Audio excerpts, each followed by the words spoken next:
আরজিকর কাণ্ডের প্রতিবাদে এখনো পর্যন্ত নিজেদের অবস্থানে অনড় রয়েছেন জুনিয়র চিকিৎসকরা।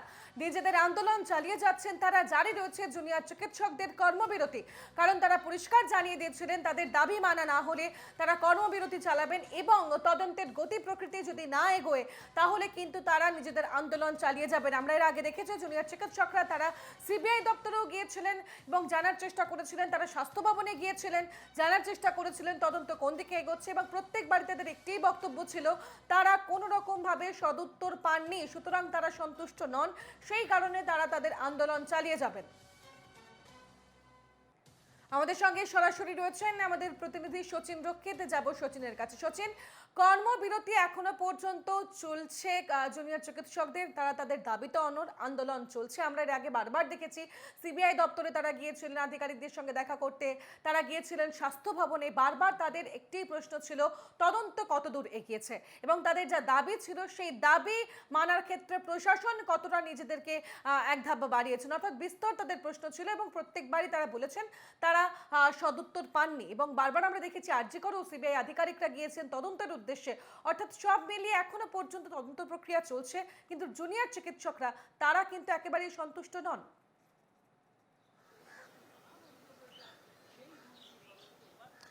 একদমই তাই। দেখো, এই মুহূর্তে লেটেস্ট আপডেট আমরা যেটা তোমাকে জানাতে চাইবো যে ইতিমধ্যেই কিন্তু নিজাম প্যালেস থেকে 5 সদস্যের একটি সিবিআই আধিকারিকদের দল এবং তারা এসেছেন এবং এসে কিন্তু তারা সরাসরি গিয়েছেন হচ্ছে মর্গে, অর্থাৎ যে ঠিক প্ল্যাটিনাম জুবলির বিল্ডিং এর পাশে যে মর্গ রয়েছে সেই মর্গেই কিন্তু সিবিআই আধিকারিকরা এসে পৌঁছেছেন। নিজাম প্যালেস থেকে এই সিবিআই প্রতিনিধিরা এসেছেন এবং তাদের 5 সদস্যের একটি দল এসেছে যাদের হাতে বেশ কিছু কাগজপত্র ছিল।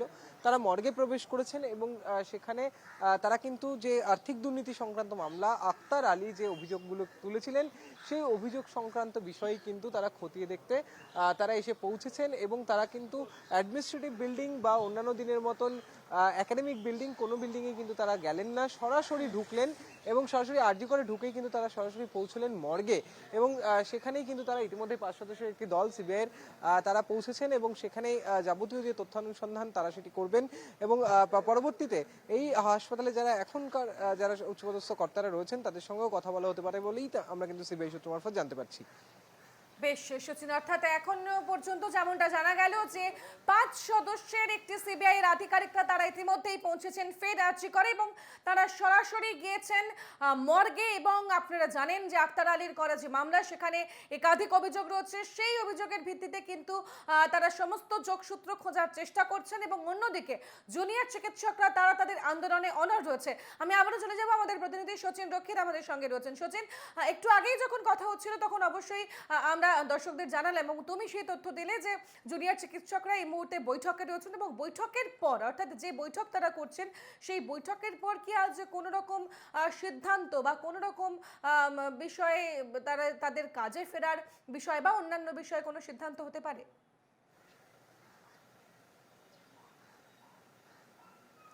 দেখো, আজকে যে জেনারেল বডির মিটিং, সেই জেনারেল বডির মিটিং এ অন্যতম গুরুত্বপূর্ণ পয়েন্ট যেটি রয়েছে তাদের আলোচনা, তার ভিতরে রয়েছে মুখ্যমন্ত্রী গতকালকে যে বক্তব্য জুনিয়র চিকিৎসকদের সম্পর্কে, সেই যেটা মনে করছেন জুনিয়র চিকিৎসকরা যে একটা প্রচ্ছন্ন হুমকি এবং সেই হুমকির প্রসঙ্গেই কিন্তু তাদের পরবর্তী পদক্ষেপ কি হবে, যদি এটি সত্যি সত্যি প্রচ্ছন্ন হুমকি হিসেবেই তারা দেখবেন কিনা বা তাদের ক্ষেত্রে কি তাদের পরবর্তী পদক্ষেপ বা তাদের আন্দোলনকে অগ্রসর করে নিয়ে যাওয়ার ক্ষেত্রে যে পদক্ষেপগুলি রয়েছে সেই পদক্ষেপগুলি কি কি হতে পারে, সেই বিষয়ে কিন্তু মূলত এই আলোচনা আজকে তারা জেনারেল বডির মিটিং তাদের রয়েছে এবং সেই বৈঠক কিন্তু তারা এখনো সারছেন।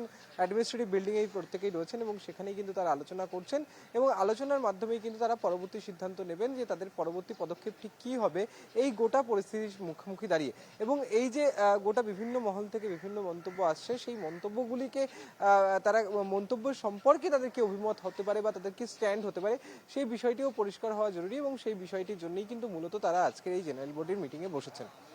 বেশ, ধন্যবাদ সচিন। কথা বলছিলাম সরাসরি, সচিন রক্ষিত আমাদের সঙ্গে ছিলেন।